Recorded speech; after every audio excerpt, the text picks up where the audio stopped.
Scheherazade Rahman dan Hussein Al-Ashari dari George Washington University terhadap 28 negara di dunia, bangsa yang dianggap Islami justru ditempatkan oleh negara-negara yang secara mayoritas penduduknya bukan pemeluk agama Islam. Yang paling tinggi itu New Zealand. Indonesia sendiri menempati peringkat 140, di bawah sekali. Indikator yang digunakan dalam penelitian tersebut adalah kesempatan ekonomi, kebebasan, lalu akses ke pendidikan, korupsi, sistem keuangan, dan hak asasi manusia. Ya kira-kira itu. Nah kalau bapak-bapak ibu-ibu mengikuti temuan-temuan masyarakat transparansi Indonesia (MTI) dan juga lain-lain itu akan menunjukkan angka-angka korupsi itu sangat tinggi di negara kita. Jadi ada kesenjangan yang sangat lebar antara ketaatan kepada ritual, itulah kira-kira.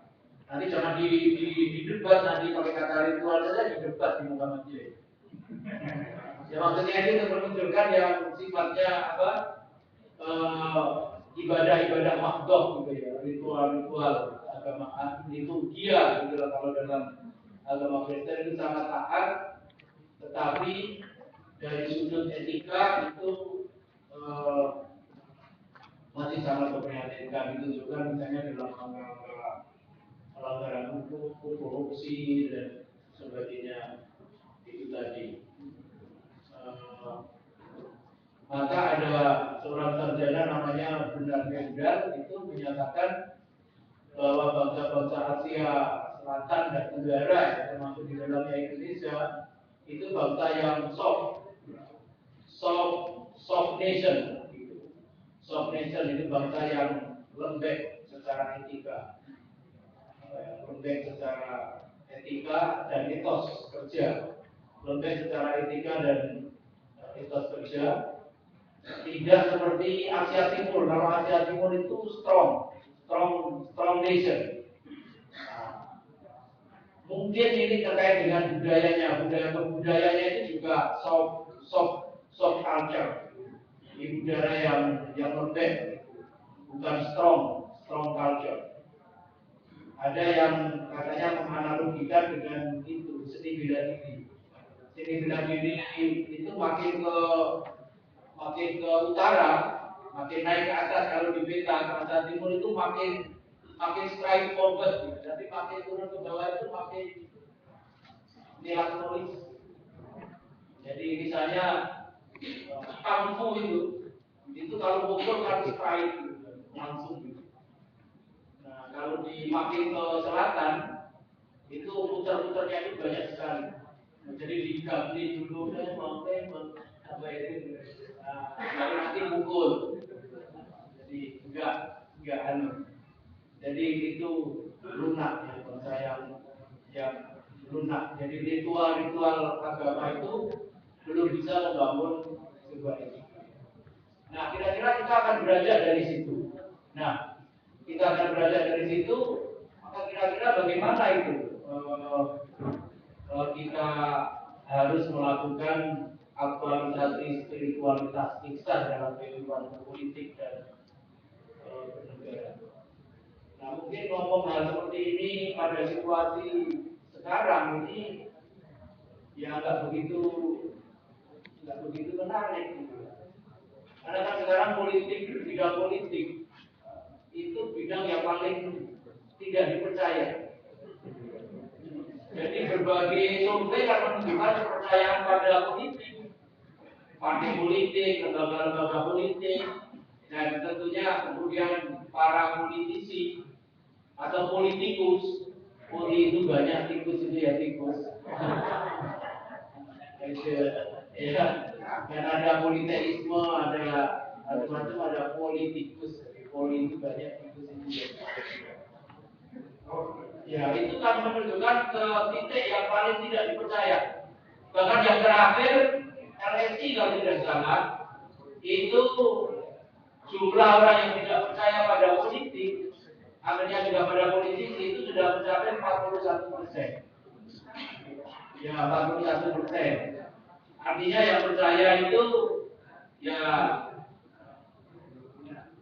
berapa? Ya, yang sekitar itu. Boleh dikurangi dengan yang tidak menjawab kan? Yang sekitar yang percaya ya tinggal 45-50%. Jadi itu sangat rendah. Dan di bawah sadar di wartawan. Bagaimana Mas? Orang yang tidak percaya pada politik kok tinggi sekali 41%. Terus saya jawab, oh itu masih lumayan. Di luar negeri itu mereka yang bersikap either very with politician itu angkanya juga sangat tinggi. Bahkan kalau kita bicara dengan orang-orang kedutaan besar Jepang di Jakarta, itu mereka masih kagum dengan tingginya partisipasi politik rakyat Indonesia dalam pemilihan umum. Di Jepang itu kata dia itu yang orang yang menggunakan hak pilihnya karena percaya itu angkanya sekitar 44% saja. Iya. Yang tidak percaya pada politik. Berarti kalau ada 10 orang berjalan menuju ke arah TPS itu yang 5,4 itu lanjut terus, yang 4,4 yang apa itu yang berhenti di TPS. Kenapa kayak gitu ya? Gimana? Ya terserah aja. Ya kalau politik itu kan suka tak kurang puja, benci tak kurang mati. Jadi kalau saudara nggak suka sama Golkar ya nggak kurang apa itu, kalau benci pada Golkar ya tidak kurang mati. Tapi kalau suka ya tidak kurang puja. Kita aja kan. Loh kalau suka itu hidup pendek pun dibilangin kok hidupku malah si pendek. Pendek ke kanan dan ke kiri. Tapi kalau benci ya tidak kurang mati. Kalau benci itu meskipun orang melihat hidupnya begitu palsu, kursinya 60, itu pasti akan bilang hidupnya baik terus. Bilang hidup terus.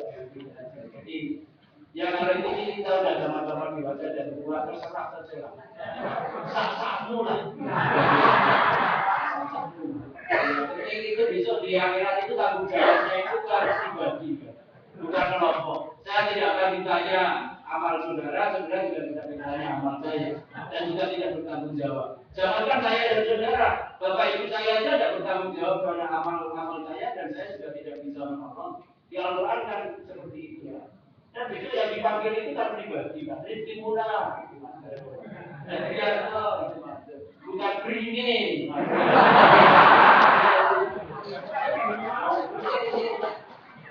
Ya begitu. Jadi suka-suka aja. Suka. Ya. Apalagi kalau kita melihat soal partai kan. Semua partai, yang partai agama juga kita anggap, partai yang sekuler juga kita anggap. Ya, jadi apa? Ya, saya kan kembali ke orang-orangnya saja kan. Sekarang mudah gitu ya. Kita anggap ya apa gitu lah. Ya, kalau ditanya kan gitu saja. Nah, maka dalam situ suasana seperti itu kita sekarang ngomong tentang spiritualitas insan dalam kehidupan politik itu kayaknya ya apa gitu. Apa nyambung ini? Ya, apa nyambung? Kita kadang dipikir kalau begini kan yang kita kerjakan bolak-balik cuma memaki-maki dan mencaci korupsi kan? Makin lantang mencaci makin dapat kemenangan. Padahal nggak tahunya orang yang mencaci maki korupsi paling lantang itu ternyata korupsinya juga paling lantang. Jadi kejadian ya seperti itu. Ya maka kita sekarang belajar agama saja. Ya kalau ihsan itu kan kalau dalam hadis apa itu arba'in ya itu ya. Ada di hadis arba'in kan Nabi didatangi oleh seorang laki-laki yang berpakaian serba putih, tinggi, besar, lalu tangannya diletakkan di pundaknya Nabi dan lututnya itu bersentuhan dengan lutut Nabi, lalu bertanya, apa itu Islam? Jawab oleh Nabi, Apa itu iman? Jawab Nabi. Setelah itu apa itu Islam? Setelah itu ditanya apa itu ihsan? Ya ihsan itu kan dijawab oleh Nabi Muhammad, anta budallah ka'annaka tarahu. Fa illam takun tarahu fa innahu yaraka. Golkar sama motor hadis ini. Anta budallah ka'annaka tarahu. Jadi benar ihsan itu adalah kamu menyembah Allah ka'annaka tarahu, seakan-akan kamu melihatnya. Fa illam takun tarahu.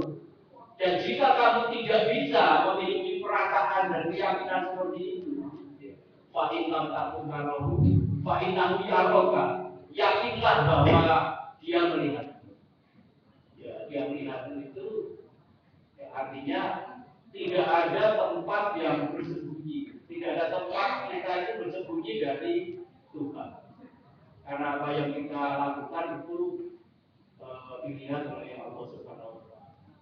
Dan seperti ini tidak ada tempat bersembunyi. Meskipun mungkin tidak ketangkap atau belum ketangkap, tetapi Allah itu tetap melihat.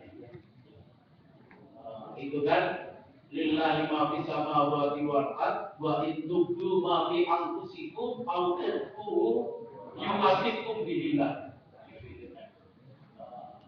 Jadi itu dulu jika kamu itu ngejengkan jika kamu itu memperlihatkan perbuatanmu secara terang-terangan, autufuhu atau menyembunyikannya, yuhasibkum billah, apa itu pasti akan menghisap. Bahkan dalam surat yang lain kan sebesar zarah pun itu Allah akan melihatnya dan akan membalasnya. Nah, coba bayangkan kesadaran spiritualitas seperti itu, spiritualitas ihsan yang seperti itu, bagaimana dapat kita praktekkan dalam dunia modern? Yang karena kekuasaan yang sangat besar, maka banyak iming-iming kan, banyak iming-iming. Ya berseliweran lah, kira-kira amplop gitu. Nah, gitu. Jadi bukan unidentified flying object, UFO. Ya, tapi kalau di DPR itu yang banyak yang unidentified flying object. Ya, gitu kan? Ya beredar seperti itu. Nah, yang orang bisa bersikap tidak mau menerima. Tapi di DPR itu saya juga melihat banyak anakronisme juga. Saya berkenalan dan punya teman orang yang abangan betul. Abangan itu kategori antropologi ya. Saya tidak abangan dalam kategori politik. Dalam kategori antropologi itu orang yang punya lasolata dalam sauman. Lasolata dalam sauman. Belas kalau sudah lasolata itu kan lama dia institusi kan. Itu masalah belas lah. Ada juga yang abangan cekek, nggak sholat, nggak puasa, langsung. Karena istrinya bergihaji. Yang saya haji istrinya. Saking abangannya itu. Tapi juga dia ini jujurnya setengah mati. Saya kenal. Ada beberapa orang. Jadi kalau dia disodori oleh sekretariat honorarium misalnya apa gitu, Pak, ini honorarium ini. Lalu apa? Kemudian tanda tangan kan yang saya enggak ikut ini. Saya tidak berkenan. Itu ada orang abangan seperti itu ada. Tapi saya juga kenal itu ustaz di situ. Ya kiai begitu disodori itu langsung masuk. Ada di fakir Robi.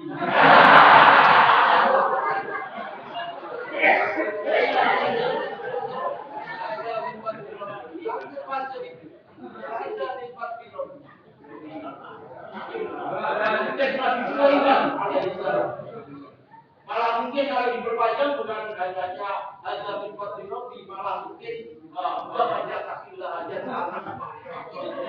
banyak cukup yang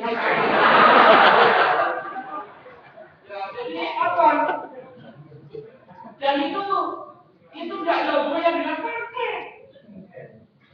Jadi bapak-bapak yang itu masih terlalu sempit gitu kalau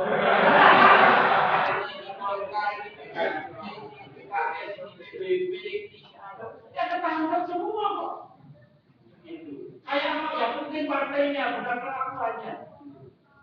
Kesannya itu yang penting. Yang kita diskusikan pada malam hari ini.